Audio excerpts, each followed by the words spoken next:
Stop pulling your hamstrings every single year. Start doing these things, and I promise you, hamstring strains will be a thing of the past. What's up, guys? Another video today for you guys. Before I start, I just want to mention the Athletic Endeavours training group. You can grab a 7-day free trial, and it's all the training you need. Great programming for a great price. It's $10 per month. All you need, it's 5 days per week, 3 days of training in the gym, which is focused on strength, hypertrophy, and also building a lot of power. And then 2 days on the field, which is focusing on speed, agility, and conditioning, which is perfect for any athlete.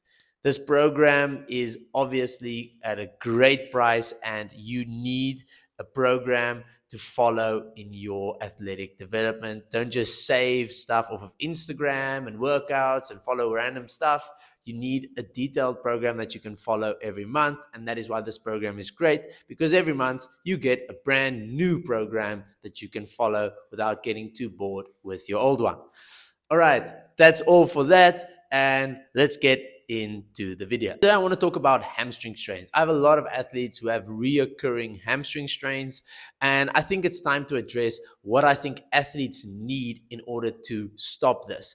And I honestly think there's a few things that if you tick these boxes, then you will have less hamstring strains. I remember in my high school career in the year of, I think, 2015 to 2016, I was about 15, 16 years old because I was born in 2000. Then I remember having 2 recurring hamstring strains in the following years. And honestly, I think all of them happened while sprinting. I think this is like the most common, is that people get a hamstring strain through hitting max velocity. So like your top end speed, that's probably like the most common.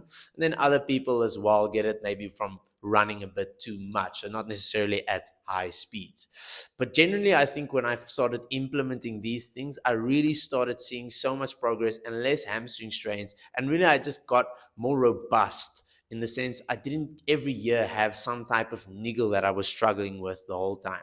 And I want to give you a simple template that you can follow, and it's more principle based. So you can always select exercises. You'll see some example of exercises that fit in these principles, and you can apply them to these principles. But as long as you make sure you tick these boxes, then I honestly believe that you will have such a more robust body, and you will really not struggle with so many reoccurring hamstring strains. So let's get started with the most important part of this, and that would be sprinting.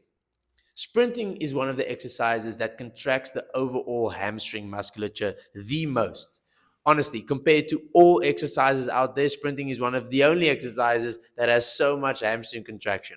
So sprinting is out and out, it is by far the best exercises for your hamstrings, especially max velocity. So yeah, I would say 1 to 2 days per week you need to be sprinting, and in those 1 to 2 days you need to be hitting max velocity. Then, to build structure and to build capacity, I also always advise my athletes to do some more sub-maximal activities, like sub-maximal running or sub-maximal sprinting in the form of tempo runs. And I honestly believe this builds that capacity. I think the sprints build this high ceiling that you can handle this high level stress, which is great. But then you also need this big foundation, and that is where the tempo runs come in. So I would say in a week, make sure you hit max velocity and make sure you hit some form of sub-maximal running, where your strides and your mechanics are very similar to sprinting, but the speed is not, and the volume, it's much higher. So here I go for about 1,000 to 2,000 meters per week of tempo runs. So that's really maybe like 10 times 100 or 20 times 50 or something like that on the lower end. And you really do it at about 70-60% of the pace, but with, like I said, the mechanics of sprinting. Then when we come into the gym, I always advise my athletes to tick 2 of these boxes at least once per week. And that would be a hinge. So any hinge pattern, that could be a barbell RDL, that could be a single leg RDL, it could be any form of a hinge pattern.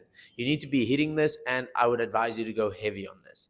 Then anything where you are basically flexing your knee. So this could be a seated hamstring curl, this could be a Nordic curl. It's just anything where you are basically focusing on improving the hamstring flexors, which essentially is just great for your hamstrings. So yeah, I like to do Nordic curls. High rope curls are amazing as well. Razor curls are just as great. This is if you don't have access to a machine. Otherwise, a seated hamstring curl is just as amazing.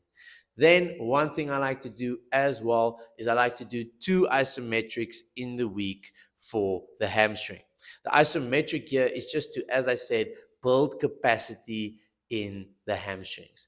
And for doing this, you honestly, isometrics are this type of thing where you can build capacity without destroying your hamstrings, without destroying the musculature that you are targeting, because it's not that damaging, but at the same time, you're building capacity. Here, a great option is the foam roller bridge, single leg or double leg, doesn't really matter. Yeah, it's great because it also focuses on your calf and hamstring co-contractions. So I advise hitting this. I work up to about 3 to 5 minutes of total volume in this position. And then another one would just be normal basic bridges. This you can do after a leg day or maybe even on upper body days where you are not training your lower body, not focusing on your lower body. Just hit 1 to 3 minutes on these. And honestly, it will just be another bit of rudimentary like volume that can add to building capacity. And honestly, for me, implementing these things, it's been amazing and it's helped me so much and reduced so many of my hamstring strains. And now, if you apply it, I really think it will help you as well. Hope this video helped. If it helped you, please subscribe, like, or share this video, and I'll see you in the next one.